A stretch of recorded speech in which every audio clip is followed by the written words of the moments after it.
Que la grâce et la paix du Seigneur soient avec vous. Je vous salue dans le nom de Jésus-Christ.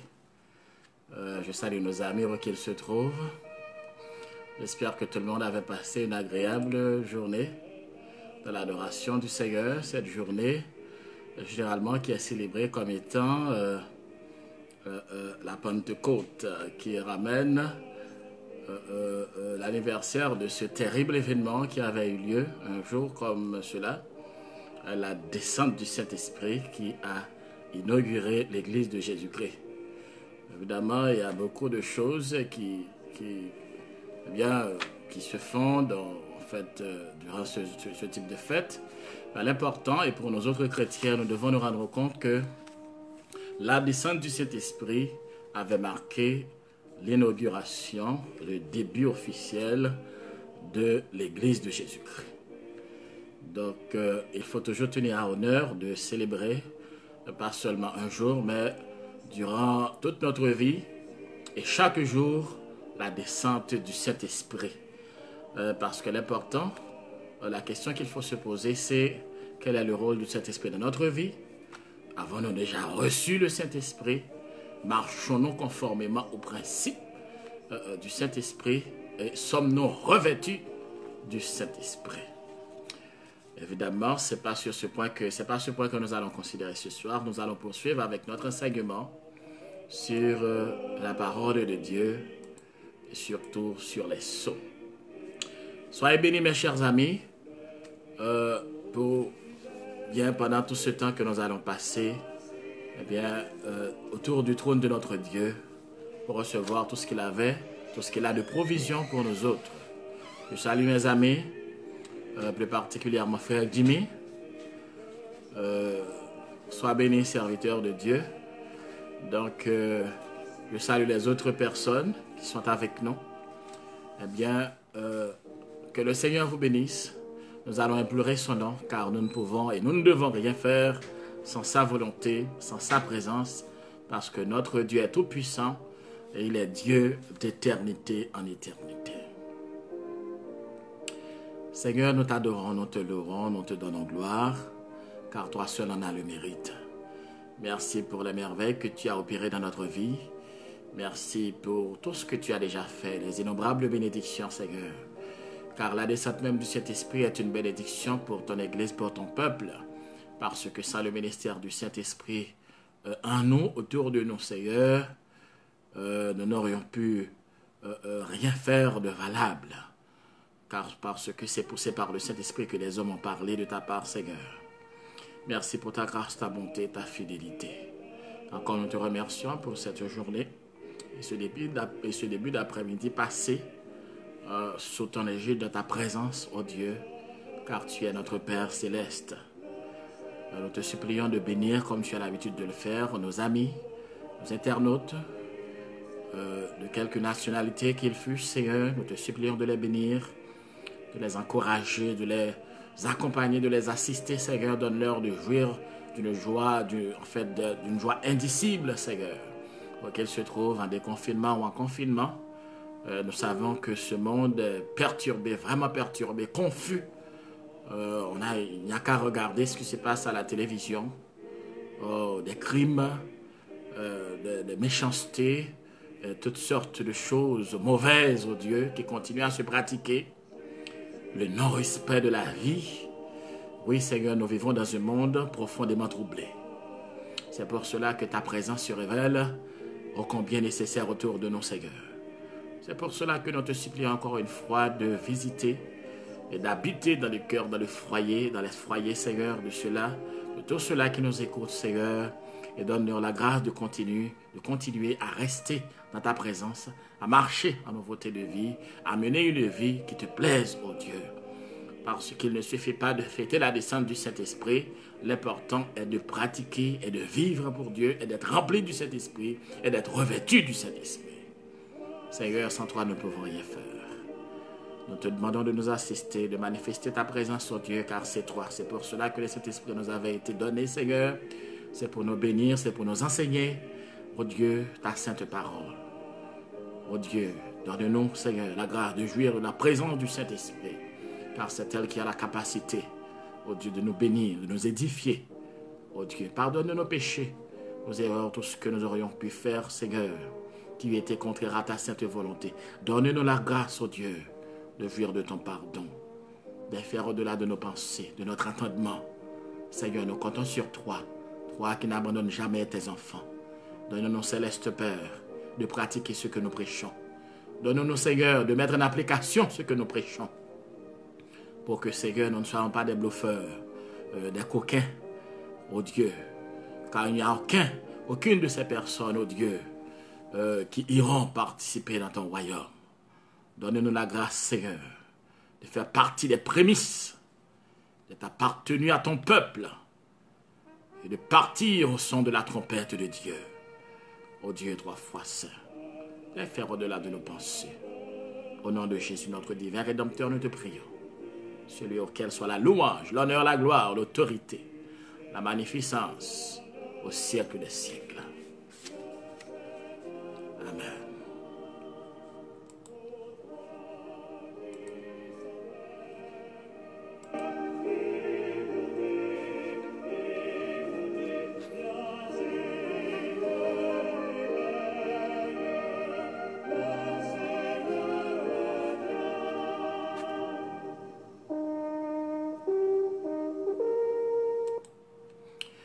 Encore mes chers amis, nous sommes de retour pour notre émission. Quelle heure est-il à l'horloge de la parole de Dieu? On est en train de traiter un autre sujet. Eh bien, pour notre assemblée en ligne, c'est ce qui nous a valu ce petit retard. Mais notre émission tient toujours. Quelle heure est-il à l'horloge de la parole de Dieu? N'oubliez pas qu'on est en train de traiter ce sujet depuis quelques semaines.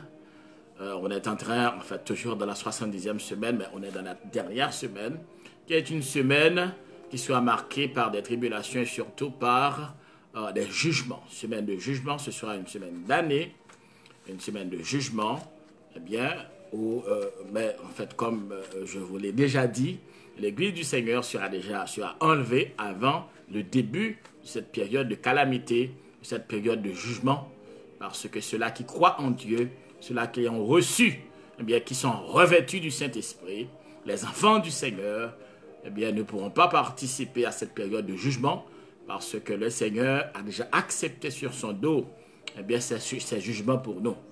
Donc, aussitôt que l'Église du Seigneur est enlevée, cette période de calamité débutera, eh bien, immédiatement. Donc, pourquoi? C'est parce que il y a une parenthèse qui est ouverte après la 69e semaine, par l'Église de Jésus-Christ et qui sera fermée aussitôt que l'Église de Jésus-Christ est enlevée. Donc nous étudions en fait, les jugements qui seront déversés sur cette humanité rebelle durant cette période de calamité, cette période difficile. Nous avions déjà commencé à parler des premiers sauts, deuxième saut, troisième saut, quatrième saut, cinquième saut, sixième saut. Si je te fais un bref rappel, il faut voir que dans le sixième saut, aussitôt que le sixième saut eh bien, est rompu, eh bien, ce sixième saut marque, les jugements du sixième saut sont vraiment terribles. Ils dépassent de très très loin les jugements du premier, deuxième, troisième, quatrième, cinquième saut réunis. Et c'est pour cela que les chefs militaires, cherchant secours auprès des rochers, auprès des montagnes, ne pouvant trouver, mais ils ont demandé aux rochers de les cacher. Pourquoi? Ils ont dit, la colère de l'agneau est venue qui peut subsister. Donc, le sixième saut marque officiellement le début du jour de terreur, la colère de l'agneau sur le monde impie. Mais après le début du sixième saut, il y a une parenthèse. On est dans cette parenthèse. Il y a une parenthèse qui s'est ouverte au début de après le sixième saut. Il y a une parenthèse qui s'est ouverte. Et cette parenthèse qui s'est ouverte, c'est le Seigneur prend la décision de marquer de son sceau ses serviteurs. Pourquoi? C'est parce que notre Dieu qui est grand, qui est tout-puissant, même au fort de sa justice, même durant les moments de terribles jugements, il n'agit jamais sans son amour, sans sa miséricorde, sans sa bonté. L'amour du Seigneur ne se dissocie pas de sa justice. C'est pour cela que même au début de sa colère, il se souvient de ses serviteurs qui doivent être marqués de son sceau. Et nous avions vu également que l'ordre a été donné à 4 anges qui ont la responsabilité d'arrêter le déversement de la colère de Dieu jusqu'à ce que le Seigneur, un ange du Seigneur ait fini de marquer, ait fini de sceller c'est les serviteurs du Seigneur. Nous avions étudié en quoi consiste ce sceau, un sceau royal. Donc c'est pour sceller, c'est une marque d'appartenance, marque de protection. Les serviteurs du Seigneur qui opéreront durant cette période de noirceur, cette période d'obscurité spirituelle terrifiante que le monde connaîtra, une obscurité spirituelle qui sera sans précédent. Le Seigneur a ordonné, en fait l'Église du Seigneur n'est plus sur terre, le Seigneur a ordonné à son ange d'apposer un sceau sur ses serviteurs. Il faut dire que c'est ce qui se passera dans le monde spirituel en ce moment-là. Durant la période de la grande tribulation, on ne va pas voir un ange avec ses ailes venir pour dire « Où sont les serviteurs de Dieu? Je suis venu pour vous sceller, voici mon sceau. » Non, non, non. Donc c'est pour dire de façon surnaturelle, de façon spirituelle, le Seigneur nous montre ce qui se passera durant cette période parce que son Église aura été déjà enlevée. Donc il procédera à marquer de son sceau ses serviteurs, ceux-là qui accepteront de payer même de leur vie, leur appartenance à Christ, parce que ce sera une période très, très, très difficile. Donc, le Seigneur a pris la ferme et résolue décision de marquer ses serviteurs afin qu'ils puissent jouir de sa protection spirituelle durant cette période d'obscurité. Durant cette parenthèse, en fait, avant le 7e sceau, bien entendu, avant l'ouverture du 7e sceau, il y a une parenthèse. C'est cette parenthèse qu'on va considérer ce soir. Et j'entendis le nombre de ceux qui avaient été marqués du sceau. On est dans la parenthèse, je lis pour vous dans la parole de Dieu. L'apôtre Jean dit, et j'entendis le nombre de ceux qui avaient été marqués du sceau. 144 000 de toutes les tribus des fils d'Israël. De la tribu de Juda, 12 000 marqués du sceau. De la tribu de Ruben, 12 000. De la tribu de Gad, 12 000. De la tribu d'Azer, 12 000. De la tribu de Nephtali, 12 000. De la tribu de Manassé, 12 000. De la tribu de Siméon, 12 000. De la tribu de Lévi, 12 000. De la tribu d'Issachar, 12 000. De la tribu de Zabulon, 12 000. De la tribu de Joseph, 12 000. De la tribu de Benjamin, 12 000 marqués du sceau de Dieu. Et ça fait en tout 144 000. Et salut à toi, frère Robin, ses fleurs. Sois béni, serviteur de Dieu. 12 000. Et ça fait en tout 144 000.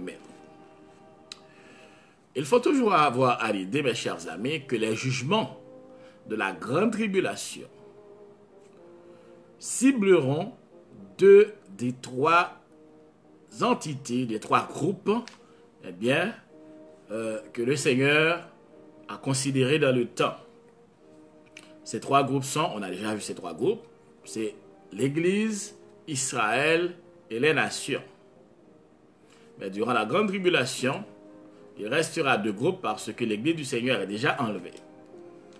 L'Église du Seigneur a été déjà enlevée, donc ces jugements frapperont les deux groupes restants, Israël et les nations.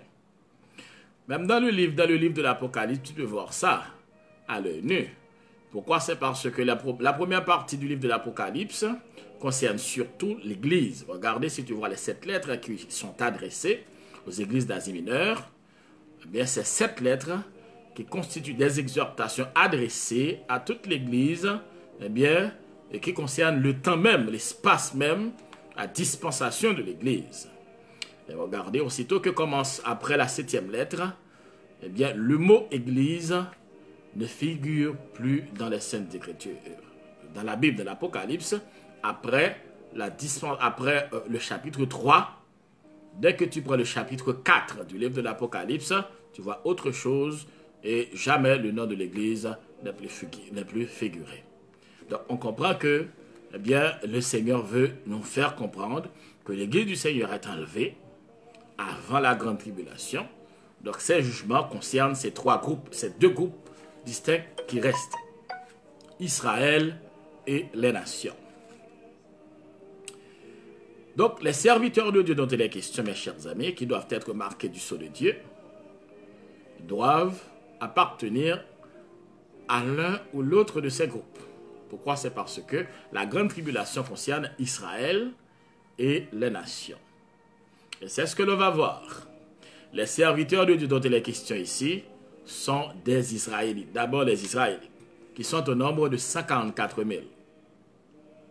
Il est à noter aussi que les registres des tribus ont été perdus lors de l'incendie de Jérusalem en l'an 70 par les Romains, eh bien, après Jésus-Christ, par les Romains qui avaient à leur tête le général Titus. Parce que le général Titus avait envahi Jérusalem, il y avait mis le feu, donc cet incendie avait brûlé aussi les archives, les registres de ces tribus. Donc, plusieurs personnes disent, mais quand même, comment est-ce qu'on pourra reconnaître? Mais écoutez, c'est pas l'homme qui fera, c'est pas l'homme qui dirige le monde, l'univers. C'est le Dieu Tout-Puissant. Il est omniscient, il est omnipotent. Les registres ont disparu, les registres sont peut-être brûlés, mais la mémoire du Seigneur est toujours vive, eh bien, et ça ne peut empêcher l'application de la prophétie, parce que celui qui a donné cette prophétie, il est omniscient, il connaît toutes choses. Donc pour Dieu, ces 10 tribus ne sont pas perdues. C'est nous qui ne les voyons pas, ou bien qui refusons de les voir. Mais le Seigneur les connaît et il sait où qu'est-ce qu'ils se trouvent. Et le Seigneur peut les identifier. Matthieu chapitre 19, le verset 28. Luc chapitre 22, le verset 30. Et Jean chapitre 1er, le verset 1er. Dans Matthieu chapitre 19, le verset 28, Jésus-Christ répondit: « Je vous le dis en vérité, quand le Fils de l'homme, au renouvellement de toutes choses, sera assis sur le trône de sa gloire, vous qui m'avez suivi, vous serez de même assis sur 12 trônes et vous jugerez les 12 tribus d'Israël. » Donc le Seigneur parle des 12 tribus d'Israël, alors que ces 10 tribus dont il est question, ces 10 tribus avaient été emmenées en captivité par le royaume assyrien, eh bien, depuis des siècles, avant même que Jésus-Christ soit venu pour prononcer ces paroles. Donc, cela veut dire que ces tribus qui sont dites perdues, elles sont perdues pour nous. Mais le Seigneur les connaît et il a la capacité de les réunir. Pourquoi? C'est parce que son nom est l'Éternel des armées. En effet, dans l'Ancien Testament, nous retrouvons près de 19 façons, parce que c'est une liste qu'il nous a donnée. C'est une liste que, en fait, le Seigneur, l'apôtre Jean a reçu cette liste. Ce n'est pas Jean lui-même qui a dressé cette liste. C'est le Seigneur lui-même qui lui a donné la liste contenant ces gens qui seront scellés par son sceau divin et puissant, scellés de sa protection, scellés de son appartenance durant cette époque d'obscurité spirituelle qu'est nommée la période de la grande tribulation. Mais il faut dire aussi qu'il y a plusieurs listes dans l'Ancien Testament. La parole de Dieu donne bien plusieurs listes. Par exemple, dans l'Ancien Testament, nous retrouvons plusieurs façons dont les listes des 10 tribus sont dressées, des 12 tribus sont dressées. D'abord, selon l'ordre des naissances, tu vas retrouver une liste. Genèse chapitre 29, verset 32, jusqu'à Genèse chapitre 35, le verset 18.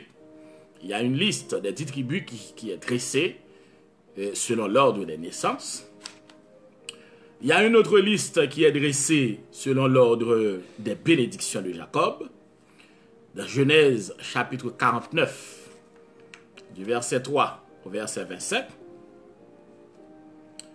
Il y a une liste aussi qui est dressée selon l'ordre des campements. Dans le livre des Nombres, chapitre 2, du verset 3 au verset 31. Il y a une liste aussi qui est dressée selon l'ordre du recensement avant l'entrée à Canaan. Nombre chapitre 26, du verset 4 au verset 51. Il y a une autre ordre, il y a une autre liste aussi qui est dressée selon l'ordre des bénédictions, et cette fois-ci, selon l'ordre des bénédictions et des malédictions. D'après Deutéronome chapitre 27, du verset 12e au verset 13e, il y a aussi une autre liste qui est dressée. C'est une liste selon les bénédictions de Moïse. Deutéronome chapitre 33, du verset 6 au verset 25. Salut à toi, frère guerrier Junior Yvon. Il y a une autre liste qui est dressée selon l'ordre des princes. Nombre chapitre 1er du verset 5e au verset 15e. Il y a encore une liste qui est dressée selon l'ordre des héritages. Josué chapitre 13 du verset 7 et jusqu'à Josué chapitre 22 au verset 34. Tu peux retrouver encore d'autres listes. Par exemple, il y a une autre liste qui est dressée selon l'ordre des épouses et des concubines. En Chronique chapitre 2, du verset 1er jusqu'au chapitre 8, du verset 40. Il y a encore une dernière liste qui est dressée selon l'ordre des portes de la ville. Ézéchiel 48, du verset 31 au verset 34. Donc il faut dire que la liste qui vient d'être donnée, qui est donnée à l'apôtre Jean, de l'Apocalypse, cette liste de 144 000, eh bien, ce n'est pas la première liste qui est donnée dans les Saintes Écritures. Mais cette liste revêt pour nous d'une importance capitale. Pourquoi? C'est parce qu'elle est donnée directement par le Seigneur. Et ça concerne cette période d'obscurité spirituelle qu'est la période de la grande tribulation. Et c'est pour cela que nous devons, eh bien, regarder, comprendre sérieusement, eh bien, et saisir le message que le Seigneur a donné au travers de cette liste qu'elle a dressée personnellement. Donc, je viens de voir avec vous qu'il y a près de 10 listes dans l'Ancien Testament de cette tribu, près de 10 classements. Et ça, c'en est une, ce classement que le Seigneur lui-même lui a donné dans la Bible, des 54 000 scellés par Dieu. Eh bien, donc, il y a certaines remarques qu'il faut faire. Il y a plusieurs éléments importants dans cette liste qu'il faut considérer. Premièrement, Juda, la tribu de Juda est citée en premier. Alors que Juda et Ruben étaient le premier-né. D'après Genèse, chapitre 46, le verset 8. Donc, Ruben était le premier-né. Mais on comprend aussi que Ruben, selon la parole de Dieu, Ruben a perdu son droit d'aînesse à cause du péché horrible qu'il avait commis en allant coucher avec la concubine de son père. C'est Ruben qui avait commis ce péché. Nous pouvons lire ça dans 1 Chronique chapitre 5, le verset 1er. Fils de Ruben, premier-né d'Israël, car il était le premier. Mais, parce qu'il souilla la couche de son père, son droit d'aînesse fut donné au fils de Joseph, fils d'Israël. Toutefois, Joseph ne doit pas être enregistré dans les générations comme premier-né. 1 Chronique, chapitre 5, le verset 1er. Donc, le nom de Ruben, qui était le premier-né, eh bien, il est relégué à l'arrière-plan à cause de ce péché qu'il avait commis. Et d'abord, lorsque tu regardes la liste des 54 000, tu vas voir que Ruben n'est pas cité en premier. Le nom qui est cité en premier, c'est Juda. Il y a encore autre chose à voir dans cette liste. La tribu de Dan n'est pas mentionnée. Il faut dire que les 54 000 sur les 54 000 juifs, des prédicateurs, des gens qui ont revêtu l'onction du Seigneur, afin de prêcher la parole du Seigneur, dans ce moment de noirceur horrible, dans ce moment d'obscurité spirituelle épaisse, eh bien, ces gens ont vraiment besoin eh bien, de la protection du Seigneur, du sceau du Seigneur, afin qu'ils puissent réussir leur ministère. La tribu de Dan n'est pas citée. la tribu de Dan, cette tribu avait un penchant. Pourquoi? C'est parce que dans cette tribu avait un penchant très prononcé pour l'idolâtrie.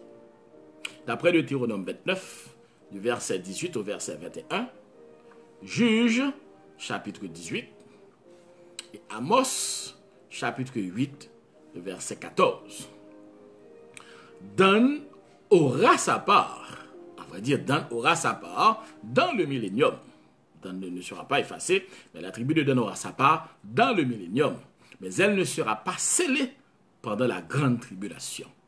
Donc cela veut dire que parmi les 144 000, aucun de ces serviteurs de Dieu qui seront scellés, eh bien, aucun de ces serviteurs de Dieu ne proviendra de la tribu de Dan. Donc la tribu de Dan n'aura pas son représentant, ou bien ses représentants, eh bien, parmi les 144 000. Et l'on vient de voir pourquoi. C'est parce que cette tribu a fait preuve d'un eh bien, d'un penchant très prononcé pour l'idolâtrie. D'ailleurs, la Bible nous le dit, mes chers amis, Ézéchiel, chapitre 48, verset 1er, verset 2, verset 32, eh bien, cette tribu aura sa part dans le millénium. À vrai dire, elle participera dans le millénium, elle sera restaurée.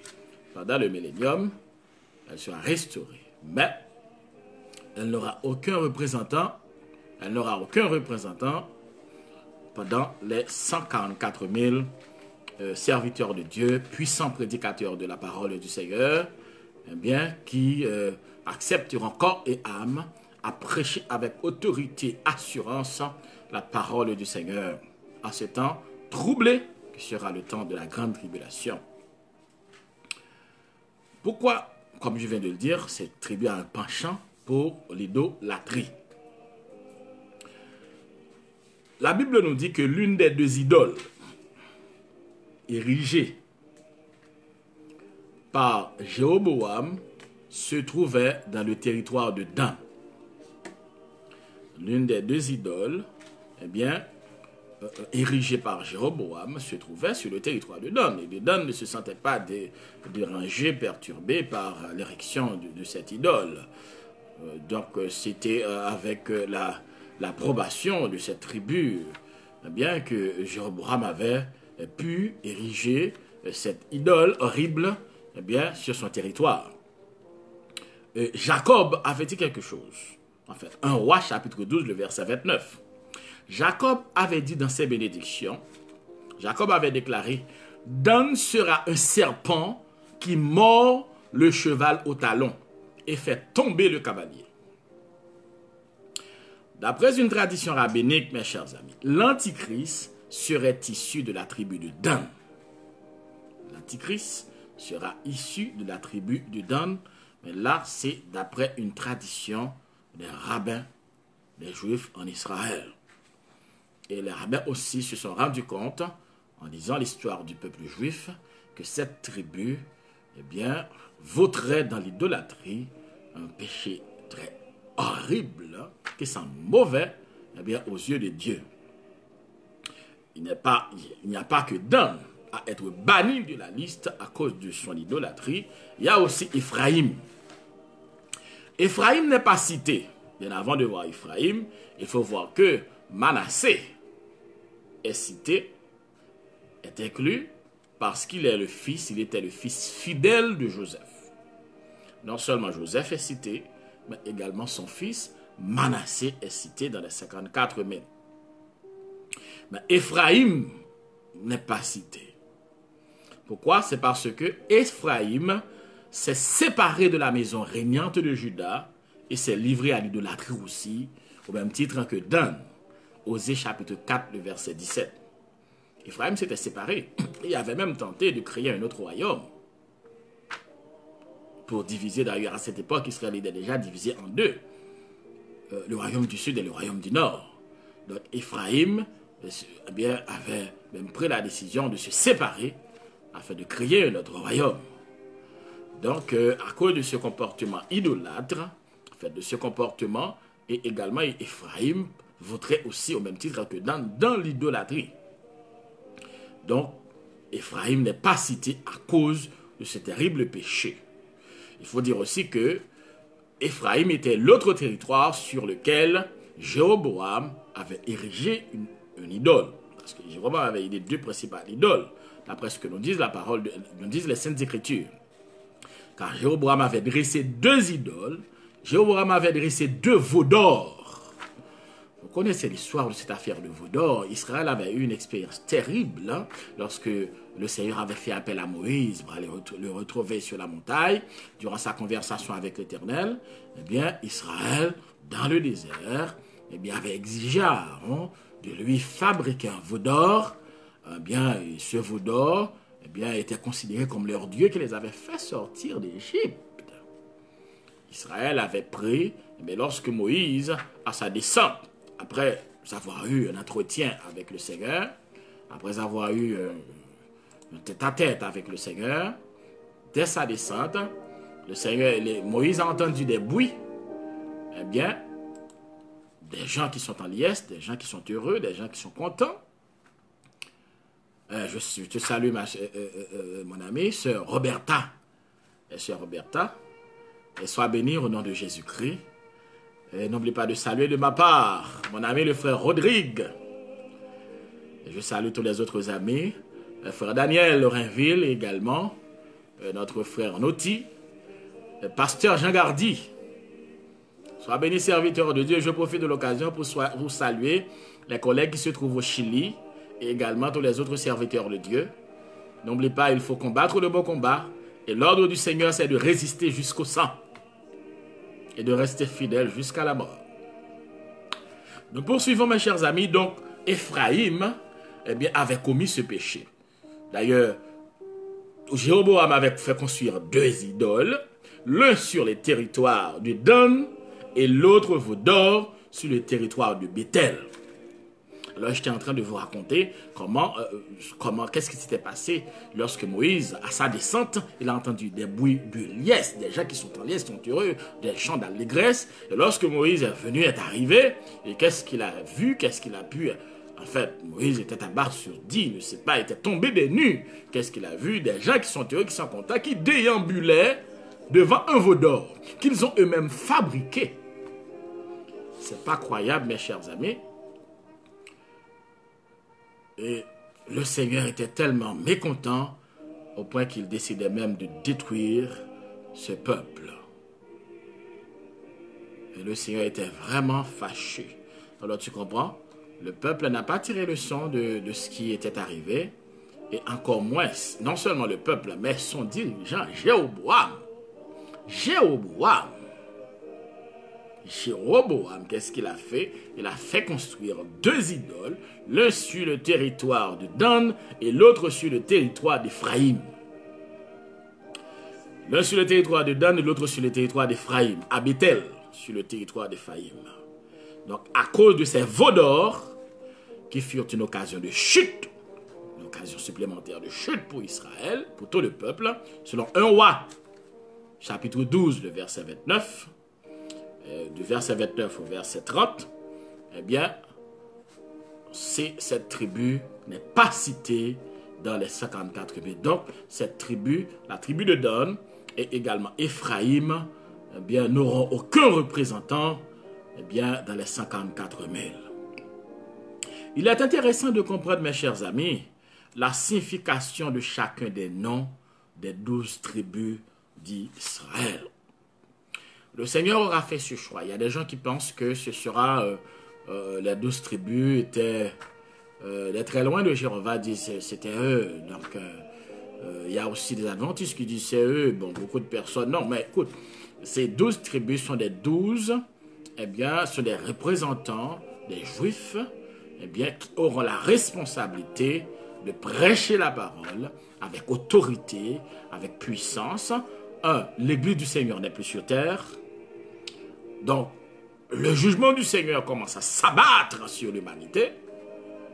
L'Antichrist et son gouvernement s'enragent Parce que les fléaux du Seigneur, le jour du Seigneur est arrivé, la colère de l'agneau commence à se déverser, et c'est pour cela que l'ordre est venu du ciel d'arrêter le déferlement de la colère de Dieu, jusqu'à ce que le Seigneur ait fini de marquer de son sceau d'appartenance, son sceau de sécurité, ses serviteurs, parce que au moment même, au fort de sa colère, au fort de son terrible jugement, ils auront eux la responsabilité de prêcher la parole, d'affronter cette noirceur spirituelle, d'affronter cette obscurité horrible et épaisse qui sévira durant cette époque ô combien difficile. Ces Juifs auront la responsabilité de faire ce qu'ils auraient dû faire, ce que le peuple d'Israël avait la mission de faire, de prêcher la parole. Eh bien, durant la grande tribulation, ces 144 000 seront scellés afin d'évangéliser, afin de prêcher avec autorité, afin d'affronter le gouvernement, le nouvel ordre mondial de l'Antichrist. Et ils seront sécurisés avec le sceau de Dieu pour qu'ils puissent travailler et faire œuvre qui vaille.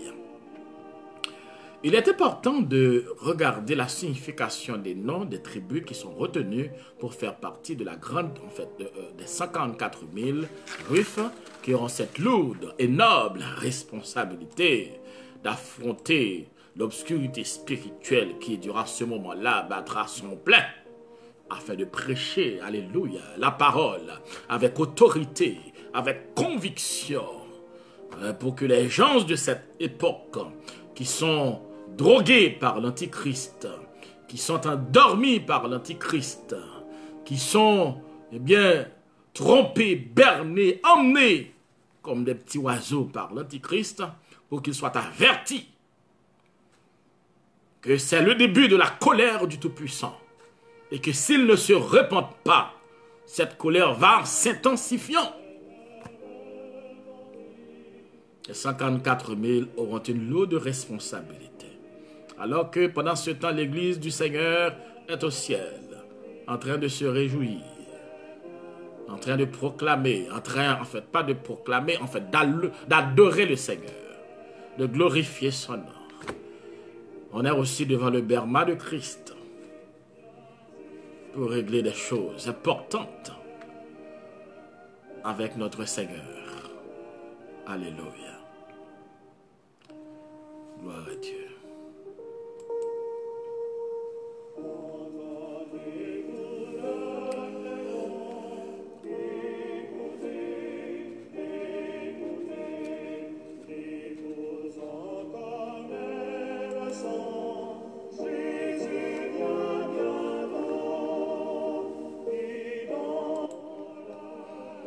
Je salue aussi l'ancien magistrat, l'ancien maire de Delmar en Haïti,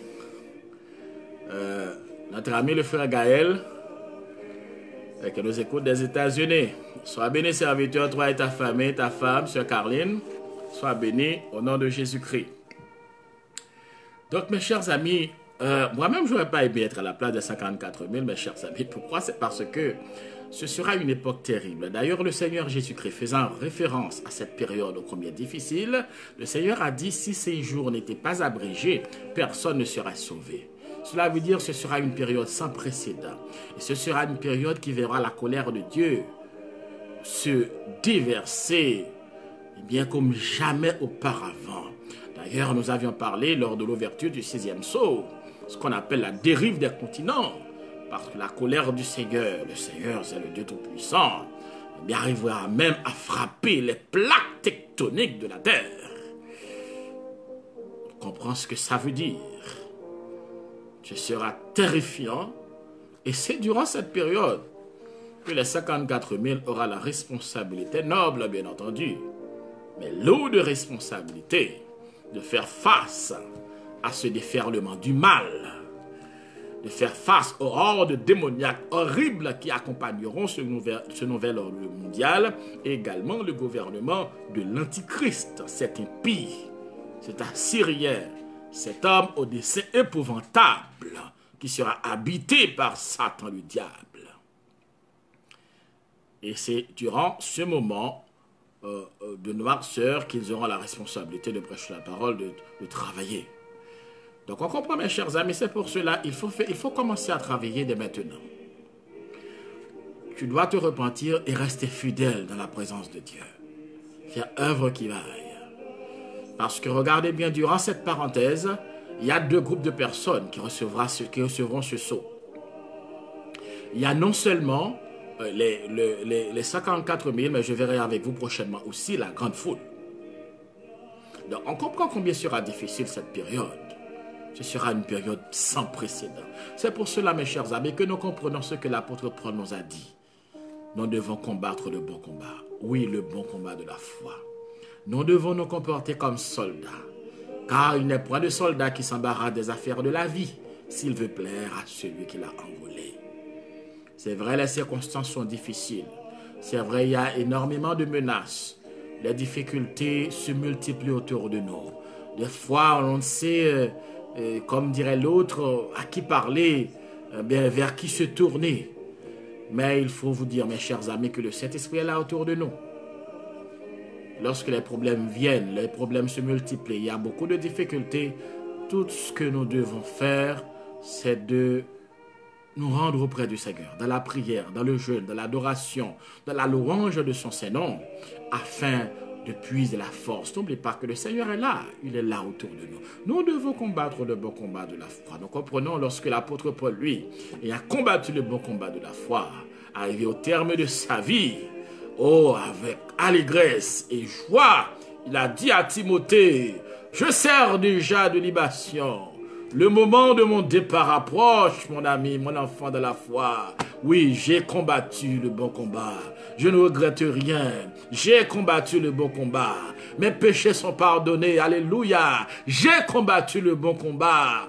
Mes péchés sont pardonnés. J'ai travaillé sous l'onction du Saint-Esprit. J'ai combattu le bon combat. Des âmes ont été converties au Seigneur. J'ai combattu le bon combat. J'ai remporté la victoire sur le péché. J'ai résisté aux attraits de ce monde. J'ai combattu le bon combat. J'ai achevé la course et je garde la foi. C'est ça notre responsabilité sur cette terre et dans ce monde impie. Tu n'as qu'à jeter un regard autour de toi, tu vas voir que les problèmes se multiplient, la confusion est partout. C'est confusion sur confusion, crise sur crise, confusion sur confusion, et c'est partout. Regarde, on n'est même pas encore sorti totalement de cette affaire de confinement. Regarde des crises, des crimes racistes, des crimes raciaux, eh bien, qui se multiplient. Le monde est comme un baril de poudre. Il suffit d'une petite étincelle pour que tout s'embrase. C'est dans un tel monde qu'on est en train de vivre. Mais n'oublie pas ce qu'a dit, alléluia, notre Sauveur. Que votre cœur ne se trouble point. Croyez en Dieu et croyez en moi.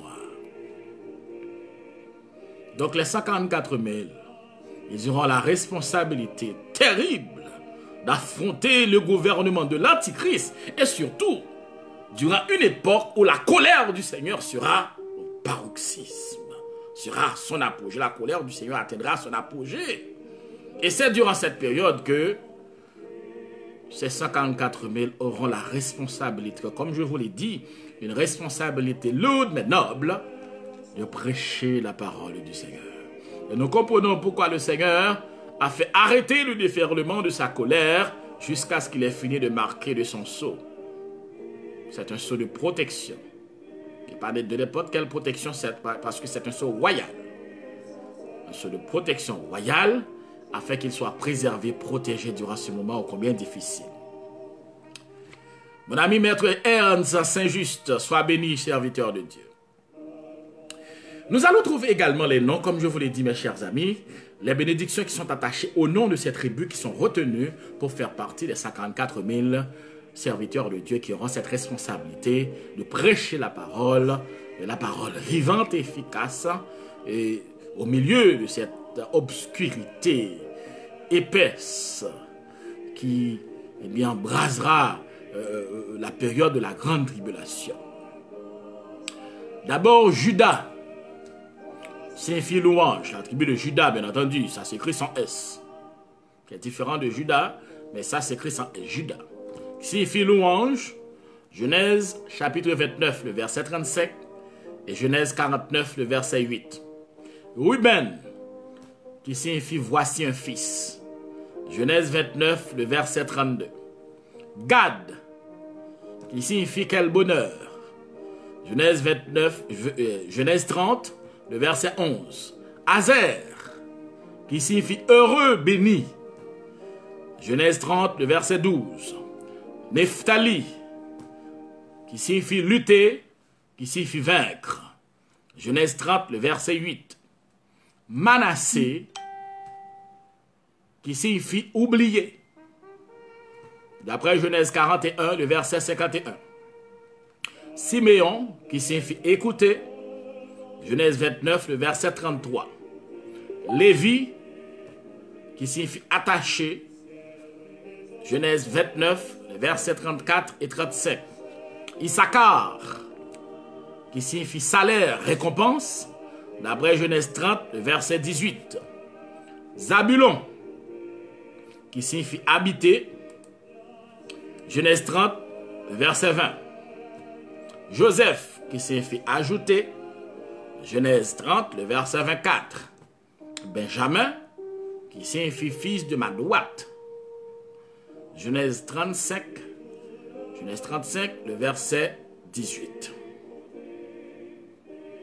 Donc, ce sont cela la signification de chacun des noms, eh bien, de ces tribus qui seront représentées dans les 144 000 prédicateurs, missionnaires, scellés, qui seront scellés par Dieu pour prêcher, pour travailler, pour évangéliser durant la période terrible qu'est la grande tribulation face au gouvernement infâme de l'Antichrist.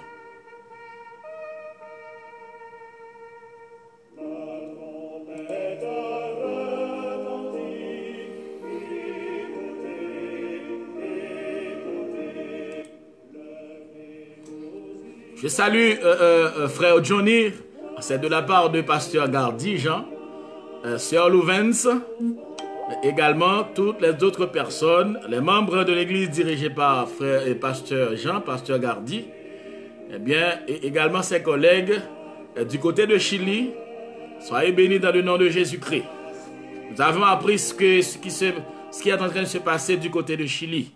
Mais n'oublie pas que nous sommes appelés à résister au sang et à rester fidèles jusqu'à la mort.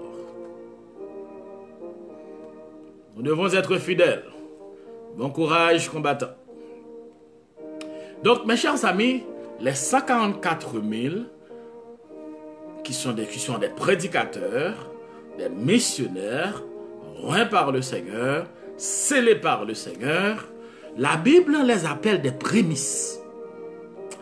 Ils seront les prémices lors de la 3e moisson de fruits. Ils seront considérés comme des prémices. C'est vrai que c'est moi un petit peu étrange. N'oubliez pas que Jésus-Christ est notre prémisse. Je dois revenir sur cette affaire de prémisse, mes chers amis, parce qu'il y a énormément de bénédictions que regorge ce terme, qui est prémisse. Donc, les 54 000 juifs sont considérés comme des prémices, parce que n'oubliez pas, dans les Saintes Écritures, surtout dans l'Ancien Testament, il y a 3 moissons.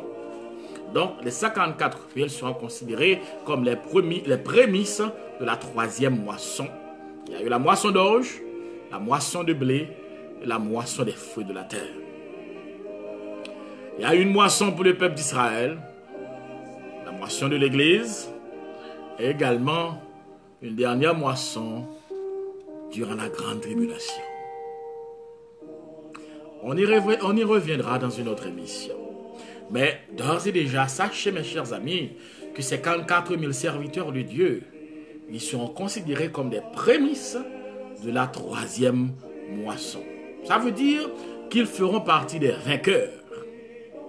Ils feront partie des rachetés. Pourquoi? C'est parce que l'apôtre Jean les a vus chanter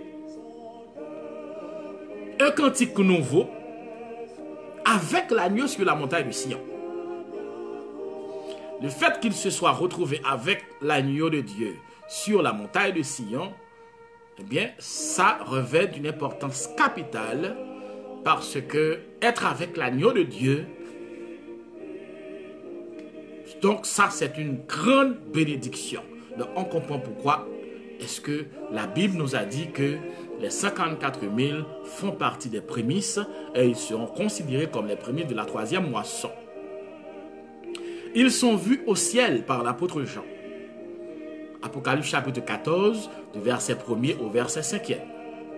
Ils sont vus au ciel devant le trône de Dieu, devant les 4 animaux, devant les anciens. Et la Bible nous dit qu'ils seront trouvés irréprochables. Cela veut dire qu'ils auront une lourde responsabilité et une très noble responsabilité. Eh bien, c'est pour cela qu'à la fin de la grande tribulation, il rejoindra le groupe qui est déjà là-haut avec le Seigneur Jésus-Christ. Alléluia. Donc, ce sera ça la destinée des 54 000 juifs missionnaires, des 54 000 juifs prédicateurs, des 54 000 juifs qui seront rachetés, des 54 000 juifs qui auront la responsabilité noble, mais une responsabilité difficile, lourde, de prêcher la parole, d'affronter la noirceur. La noirceur, en fait, la noirceur terrible, infernale du gouvernement de l'Antichrist. N'oubliez pas que ce sera un nouvel ordre mondial du gouvernement de l'Antichrist, afin de prêcher la parole du Seigneur, parce que les 54 000 juifs auront contre eux non seulement le gouvernement de l'Antichrist, ses ministres, ses généraux, ses hauts dignitaires, mais toute la population du monde. D'ailleurs, la Bible nous dit que tout le monde sera dans l'admiration de l'Antichrist. D'ailleurs, ils diront, qui est semblable, qui peut être semblable à l'Antichrist et qui peut combattre contre lui. Donc, on comprend que comme le prophète Jérémie en avait fait l'expérience, lorsque le Seigneur avait jeté son dévolu sur lui pour qu'il devienne un prophète, il avait refusé bien entendu, mais le Seigneur lui a dit que je t'ai établi pour être prophète des nations depuis que tu étais dans le ventre de ta mère. Donc le Seigneur Jésus-Christ avait fait choix de Jérémie et il avait dit à Jérémie, je t'envoie contre le peuple, contre les généraux, contre les sacrificateurs, contre les rois. N'aie pas peur, je serai avec toi pour te protéger. Mes chers amis, Jérémie avait connu des tribulations, des difficultés. Il avait été à plusieurs reprises soufflété. Le roi Sédécias avait pris le livre, il avait fait jeter le prophète Jérémie dans une fosse, en prison. Il avait en dernier lieu pris le livre du prophète Jérémie, il l'a déchiré, il l'a brûlé. Évidemment, le Seigneur allait répondre de façon solennelle avec son bras fort et redoutable. Sédécias a payé chèrement ce comportement odieux parce qu'il avait commis en déchirant le livre que le Seigneur lui-même avait donné au prophète Jérémie. Pour vous rafraîchir la mémoire, le Seigneur a appelé Jérémie, il lui a dit, fais appel à ton serviteur Baruch. Et Baruch étant venu, le Seigneur a donné à Jérémie tout le contenu de ce livre que le roi Sédécias, le roi infâme Sédécias avait fait brûler, et le Seigneur a ajouté. Et ce que le Seigneur a ajouté dans le livre qu'il a redonné à Jérémie, c'était le jugement du roi Sédécias. Oui, le roi des rois avait répondu au roi Sédécias. Et lorsque Nebuchadnezzar a envahi Juda, il a traîné le roi Sédécias. Il a tué les enfants du roi Sédécias sous ses yeux. Et il a crevé les 2 yeux du roi Sédécias. Il l'a traîné. Oh mes chers amis, c'est terrible, c'est horrible de tomber entre les mains du Seigneur Tout-Puissant. Jérémie avait affronté des difficultés terribles au point que Jérémie avait même maudit le jour de sa naissance. Jérémie s'est tellement plaint que Jérémie est surnommé le prophète plaintif, le prophète pleurant. Donc on comprend lorsque le Seigneur t'envoie en face de tout le peuple, en face du gouvernement, en face de son armée, en face de son ordre de sacrificature, du sacerdoce lévitique, parce que tout le monde baignait dans l'impudicité, tout le monde baignait dans la rébellion, dans la révolte, tout le monde agissait faisait ce qui est mal aux yeux de Dieu. Et le Seigneur avait choisi le prophète Jérémie, il l'avait loin de sa puissance, il avait dit, je t'envoie, je ne veux pas que tu trembles, je ne veux pas que tu aies peur de ces gens-là, parce que si tu as peur d'eux, si tu as peur, moi je te ferai trembler devant eux. Et c'est de cette façon que le Seigneur avait parlé à Jérémie. Jérémie avait remporté la victoire, évidemment, parce que le Seigneur avait dit que je ferai de toi, eh bien, une ville forte, une muraille, une colonne de fer et une muraille d'airain. Jérémie a pleuré, Jérémie a pleuré, il a été humilié, il a été traité d'apatride, il a été traité de traître, il a été traité de tous les noms, de tous les mots, il a été vraiment maltraité. Mais il a pu triompher. Alors tu comprends ce qui attend les 54 000. Ils seront scellés comme le prophète Jérémie avait été scellé par Dieu, afin qu'ils puissent avoir la force de résister et d'accomplir leur travail. Parce que ces 54 000 auront en face d'eux non seulement l'Antichrist en tant que roi infâme, en tant que, je ne sais pas, premier ministre, président, mais roi, dictateur infâme, eh bien, rempli du monde, de la puissance du dragon, de la puissance de Satan. Les 54 000 auront en face d'eux les armées de l'Antichrist. Ces 54 000 auront en face d'eux les autres dirigeants qui donneront leur pouvoir, leur loyauté à l'Antichrist. Ces 54 000 auront en face d'eux, eh bien, les hommes de main de l'Antichrist. Ces 54 000 auront en face d'eux la foule, parce que la Bible nous dit que toute la terre sera dans l'admiration de cet infâme dirigeant que sera l'Antichrist. Alors tu peux te faire une idée de ce qui attend ces serviteurs de Dieu. Parce que ce sera un moment infâme. Assurément, ils seront traités de tous les noms. Ils seront bannis de certaines villes. Ils seront même traités de toutes sortes. En fait, on fera tout afin de les discréditer.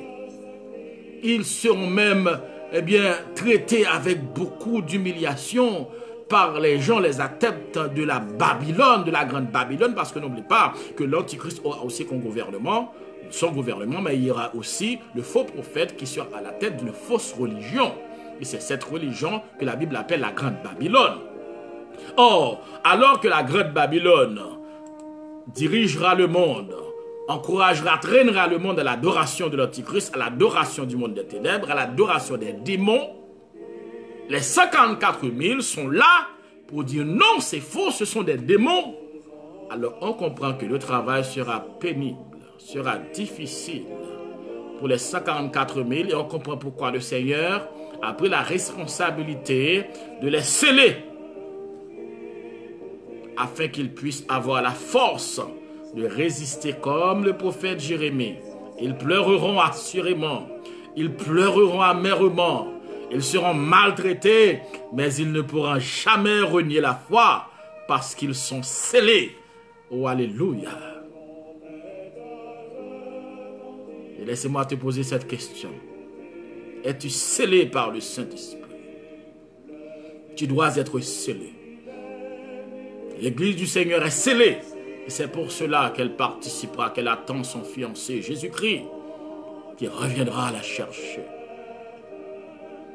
Donc c'est ça, on est dans la parenthèse entre le 6e sceau et le 7e sceau.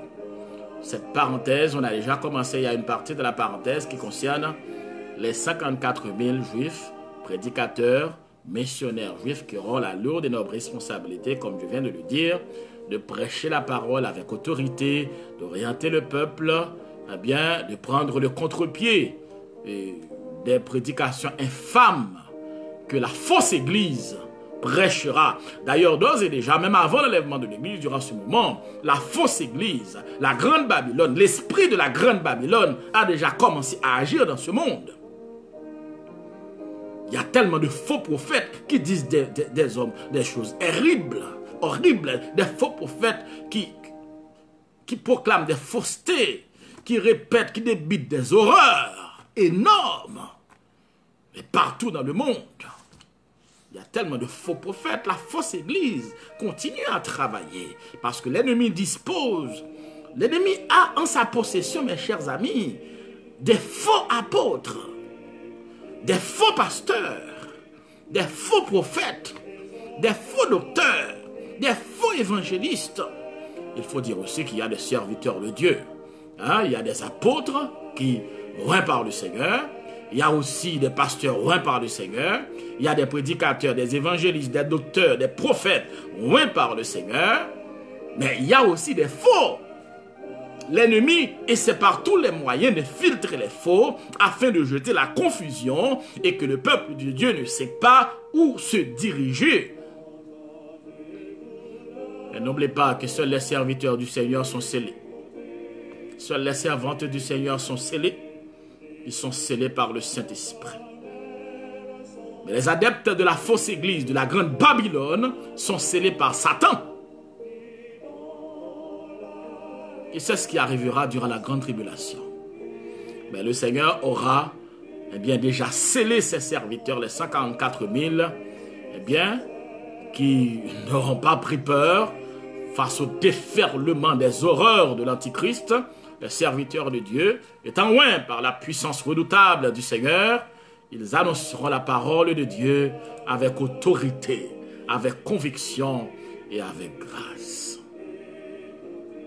Ça, c'est pour les 54 000. N'oubliez pas qu'on est dans la parenthèse. Prions le Seigneur.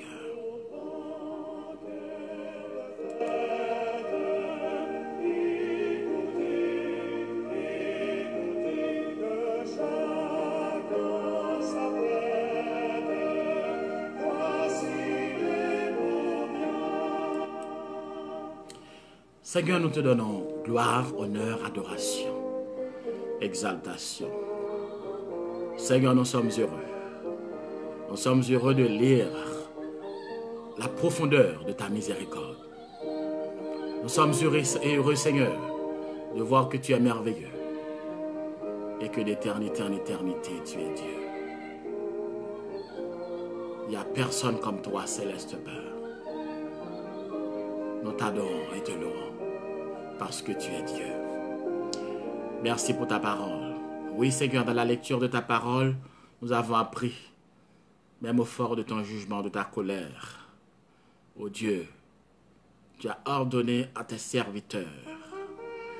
Oh Dieu, tu as arrêté ta colère afin de prendre soin de tes serviteurs, de ceux-là qui se donnent corps et âme. Oh Dieu, à la cause de l'évangile. Seigneur, c'est encore une preuve de ta miséricorde, de ta bonté, de ta fidélité. Preuve que tu n'abandonnes jamais ceux-là qui t'aiment. Tu n'abandonnes jamais tes enfants. Tu n'es pas un Dieu d'abandon, mais tu es un Dieu de grâce, de miséricorde, de victoire. Donne-nous, Seigneur, la grâce de triompher des horreurs du mal. Donne-nous la grâce, ô Dieu, de continuer à marcher en nouveauté de vie. De la même façon que tu auras scellé tes serviteurs qui ont cette lourde responsabilité de travailler durant cette époque de noirceur qui sera la grande tribulation. Nous savons que tu as déjà scellé ton Église par la puissance du Saint-Esprit. Pour que tes serviteurs et tes servantes puissent faire œuvre qui vaille, puissent résister aux attraits de ce monde, puissent rester fidèles jusqu'à la mort et puissent résister jusqu'au sang. Merci pour toutes ces grâces dont tes serviteurs sont l'objet. Oui, des grâces infinies, des grâces inexplicables, Seigneur. Oh, merci pour ta miséricorde. Merci, Seigneur, pour tes nombreux serviteurs qui nous avaient assistés, qui avaient participé avec nous. De bénir ceux-là, Céleste Père, qui se trouvent en Haïti, au Canada, au Québec, au Brésil, au Chili. Tes serviteurs, Seigneur, avec Pasteur Gardi et ses amis, Seigneur, de les bénir, de les visiter. Car c'est toi notre Père, notre Dieu. Alléluia. Donne-nous, Seigneur, la grâce de ne pas être confus dans ce monde de confusion.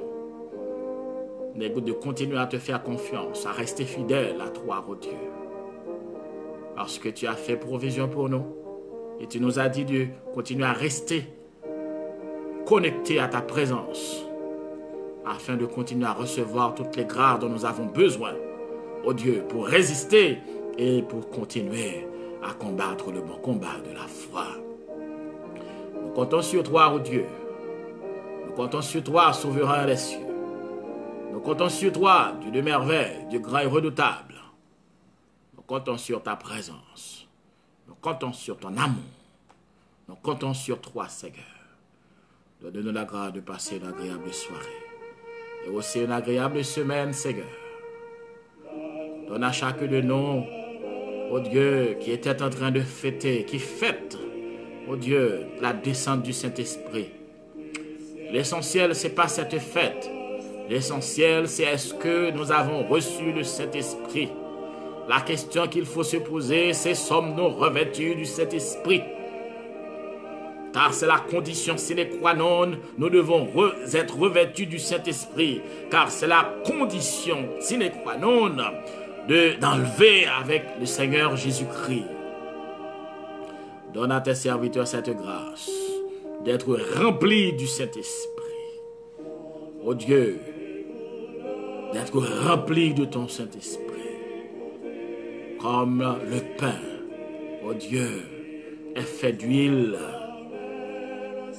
est pétri avec de l'huile. Donne tes serviteurs la grâce d'être pétris avec le Saint-Esprit, souverain des cieux. Et fais au-delà de nos pensées, de notre entendement. Seigneur, donne-nous la grâce de rester fidèles et de combattre le bon combat. Au nom de Jésus-Christ, nous te prions. Amen.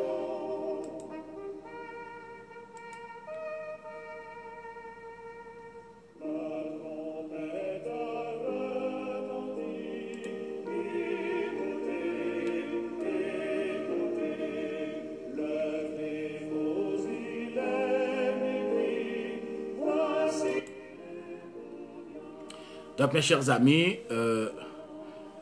nous remercions le Seigneur et je te salue aussi, toi qui avais bien disposé un peu de ton temps pour participer à notre compagnie autour de cet enseignement. Parce que n'oubliez pas, c'est le Seigneur qui doit nous enseigner.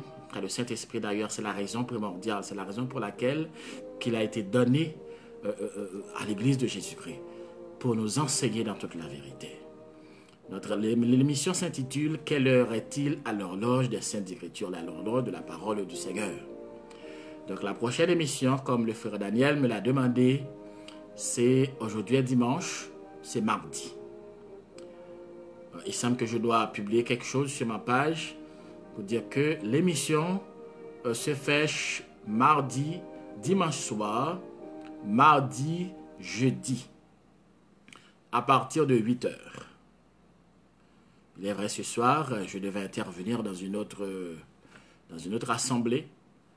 Donc, c'est ce qui a fait qu'on a commencé un petit peu tard. Donc, mais généralement, c'est à 8 heures, soit entre 8 h et 8 h 30, s'il y a quelques autres difficultés, quelques autres imprévus à régler. Donc, nous commençons toujours, dans cette tranche d'heure, avec l'émission « Quelle heure est-il » dans la parole de Dieu. Laissez-moi rappeler aussi, mes chers amis, que nous avions commencé ça fait longtemps. On est dans l'étude, nous avions déjà considéré la grande statue du prophète Daniel. Cette grande statue du prophète Daniel qui a commencé avec le roi Nebuchadnezzar et qui s'achèvera par la venue en gloire de Jésus-Christ, qui est la petite pierre qui frappera cette statue et qui deviendra une grande pierre. C'est le symbole du royaume millénaire que le Seigneur Jésus-Christ, notre divin Rédempteur, va établir lors de son retour en gloire avec son épouse chérie qu'est son Église. Nous avons déjà considéré ça pour voir en quel temps nous sommes dans la parole de Dieu. On étudie aussi les 70 semaines, la période des 70 semaines du prophète Daniel. Nous étudions ça. Nous avions déjà commencé avec la première partie qui est les 7 semaines. Nous avions entamé la deuxième partie On est arrivé à 69e, mais on est maintenant dans la 3e partie. Nous avions laissé une partie de la parenthèse entre la 69e partie et la 70e. La parenthèse concerne une partie du peuple d'Israël et aussi la dispensation de l'Église. Nous avions considéré la partie d'Israël.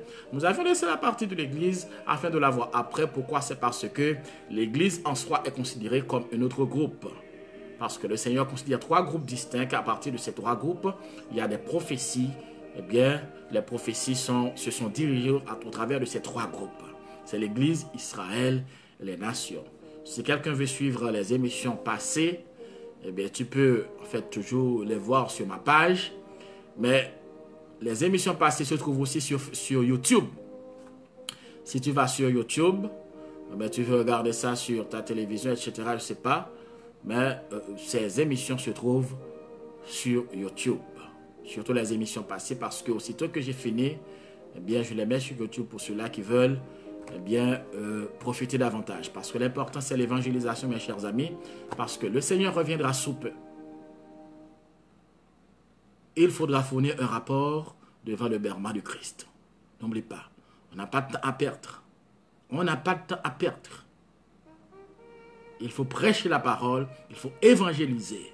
Au téléphone, sur Facebook, sur YouTube, partout où tu trouves la possibilité, il faut évangéliser parce qu'il nous faut tous comparaître devant le tribunal du Christ. Donc c'est pour cela que la prochaine émission, c'est pour mardi à 8 h. Même si 8 h, mais généralement c'est à 8 h, mais 8h15, eh bien nous commencerons et c'est là que nous aborderons l'autre partie de cette parenthèse qui est la foule. Parce que la parenthèse qui est ouverte ici, après le 6e sceau, entre le 6e sceau et le 7e sceau, concerne les 54 000 et la grande foule. Eh bien, les 54 000 qui sont scellés et aussi la grande foule, que nous aurons à considérer selon la volonté du Seigneur et sous l'égide du Saint-Esprit. Car nous ne devons et nous ne pouvons rien faire sans lui. C'est notre guide. Donc, mes chers amis, encore une fois, je remercie le Seigneur et vous. Soyez bénis. Nous étions ensemble là, autour du trône de notre Maître. Continuez à creuser la parole parce que n'oubliez pas que les membres de l'Église primitive étaient puissants. Pourquoi? C'est parce qu'ils avaient observé les 4 persévérances. N'oublie jamais ça. Les quatre persévérances selon Actes des Apôtres, le chapitre 2, le verset 42. Les 4 persévérances. Ils persévéraient dans l'enseignement des apôtres. Ils persévéraient dans la communion fraternelle. Ils persévéraient dans la fraction du pain. Ils persévéraient dans la prière. La première persévérance, c'est l'enseignement de la parole du Seigneur, sans laquelle on ne peut ni prier, ni prêcher, ni rien faire qui plaise à notre Dieu, car c'est la parole du Seigneur qui est notre guide, notre éclairage, notre force, notre résistance, notre puissance. La parole du Seigneur est aussi notre arme.